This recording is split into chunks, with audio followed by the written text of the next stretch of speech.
Hi అండి, సింపుల్గా tomato పచ్చడిని ప్రిపేర్ చేసుకుందామా.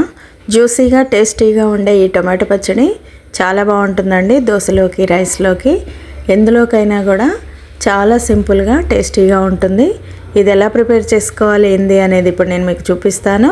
ఒక్కసారి ప్రిపేర్ చేశారంటే మళ్ళీ మళ్ళీ ఇలాగే చేసుకోవాలి అనిపిస్తుంది. ఇప్పుడు దీనికోసం ముందుగా నేను ఒక పావు కేజీ టొమాటోలను తీసుకున్నాను.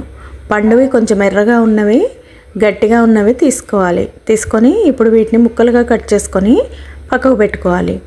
ఇప్పుడు ఇందులోకి పచ్చిమిర్చిని ఒక 12 పచ్చిమిర్చిని తీసుకొని చిన్న చిన్న ముక్కల్లాగా కట్ చేసుకొని పెట్టుకొని 2 టేబుల్ స్పూన్ల ఆయిల్ కడాయిలో వేసుకున్న తర్వాత ఈ పచ్చిమిర్చి ముక్కలు వేసుకోవాలి. వేసుకొని మూత పెట్టుకొని కొంచెం మగ్గిన తర్వాత ఒక 10 వెల్లుల్లి వేసుకోవాలి.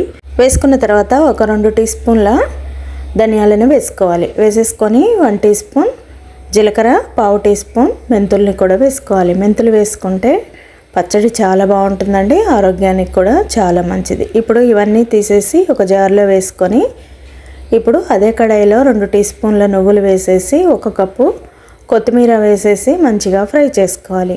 ఇప్పుడు ఇలా ఫ్రై చేసుకున్న కొత్తిమీరని పచ్చిమిర్చి గ్రైండర్లో వేసేసుకున్న తర్వాత ఇప్పుడు అదే కడాయిలో 1 టేబుల్ స్పూన్ ఆయిల్ వేసుకొని ముందుగా తరిగి పెట్టుకున్న టొమాటో ముక్కలు వేసి 1 టీ స్పూన్ సాల్ట్ వేసుకొని 1/2 టీ స్పూన్ పసుపు వేసుకున్న తర్వాత 1 రెమ్మ చింతపండు వేసుకోవాలి. వేసేసుకొని ఫ్లేమ్ని మీడియంలో పెట్టుకొని మంచిగా కలుపుకుంటూ ముక్కలన్నీ మెత్తగా ఉడికే వరకు, జ్యూసీలాగా అయ్యే వరకు మధ్య మధ్యలో కలుపుకుంటూ టమాటోలన్నీ కూడా ఉడికించుకోవాలి. ఇలా పూర్తిగా ఉడికిపోయిన టమాటాలని కొంచెం సేపు చల్లార్చుకోవాలి. ఈ లోపల మనం పచ్చిమిర్చి అంతా కూడా కచ్చాపచ్చాగా గ్రైండ్ చేసుకొని ఇప్పుడు అదే మిక్సీలో టమాటో ముక్కలు వేసేసి 1 టీ స్పూన్ సాల్ట్ వేసి మళ్ళీ గ్రైండ్ చేసుకొని పక్కకు పెట్టుకున్న తర్వాత ఒక కడాయి పెట్టుకొని 3 టేబుల్ స్పూన్స్ ఆయిల్ వేసుకొని పావు టీ స్పూన్ ఆవాలు, 1/2 టీ స్పూన్ జీలకర్ర, ఒక 5-6 ఎండుమిర్చి, 2 రెమ్మల కరివేపాకు, కొంచెం పసుపు వేసేసి బాగా ఫ్రై చేసుకోవాలి.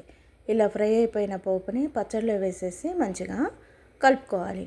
అంతేనండి, ఎంతో టేస్టీ అయిన టమాటో పచ్చడి రెడీ అయిపోయింది. ఇది చాలా బాగుంటుందండి, వేడివేడి అన్నంలోకి అయితే సూపర్గా ఉంటుంది. ఈ టమాటో పచ్చడి ఒకటి చేసి పెట్టుకుంటా ఉంటే మనకు అన్ని టిఫిన్స్లోకి కూడా చాలా బాగా యూజ్ అవుతుంది. నచ్చితే లైక్ చేసి సబ్స్క్రైబ్ చేయండి. Thank you.